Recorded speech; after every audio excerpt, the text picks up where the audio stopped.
بسم الله الرحمن الرحيم. السلام عليكم ورحمة الله وبركاته. إذن سلام أصحابتي دقالقة قيب كميد شيكada narsistaha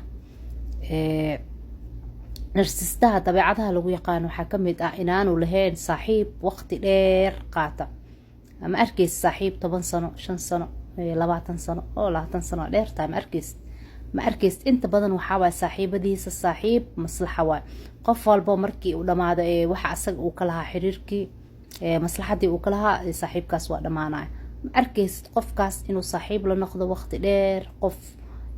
dadka waa kala badbadalaa aad u kala badbadalaa qof walba waxa waaye hadii uu la jaan qaadayo danihiisa waa la soconaa hadii uu la jaan qaadeen danihiisa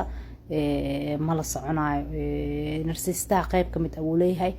dadka caadiga oo narsistaha ahayn way leeyihiin kuwa markay danka leeyihiin aad arkaysid ku imaanayaan markay danka lahayn aan ku aqoonin kuwa asal soconaysa marka dan aad leedahay oo kaliya markii dan ay ka waayaan danahaagiina ku dhahayo banaanka waay waa qof danaysta waay asagana qayb kamid ah uu leeyahay danaystanimada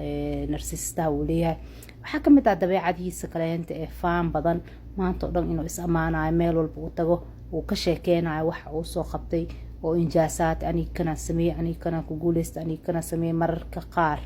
mararka qaar been waay mar walba maha mararka qaar inay been ay yihiin oo naftiisa uu ku qorxinayo noocaas waa asaga naftiisa inuu raali ahaato rabaa kibirkeeda uu raali geliyo soo maadaama uu aaminay asaga inuu dadka ka sareeyo uu aaminsan yahay qofkaasi waa in uu sheegaa wax dadka uu kaga fiican yahay mar walba wuxuu ku jiraa iscadeynayo inuu asaga yahay qof wanaagsan inuu iscadeynayo inuu yahay qof asaga wax soo qabtay kanaan soo qabtay xataa haddii aan la weydiinin kanaan soo sameeyey sheekadii oo dhan waxaa waay faan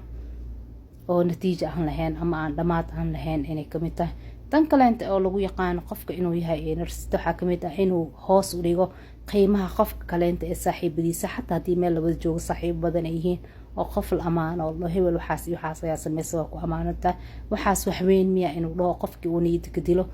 xataa haddii uu joogo qofkii aanu ka xishooneynin uu niyad uu ka dilo oo jirdiidayo qofka kaleenta oo la amaanayo haddii uu maqan yahay iska dhaaf waa fursad wuxuu abuurayaa xumaan uusan lahayn qofkii uu ku hooseysiinayo mar walba oo qofka kaleenta uu hooseysiiyo oo hoos u dhigo asaga wuxuu dareemayaa raali ahaansho nafsadeed ayuu dareemayaa dadka narsistaha waxay leeyihiin saaxiibo badan ayay leeyihiin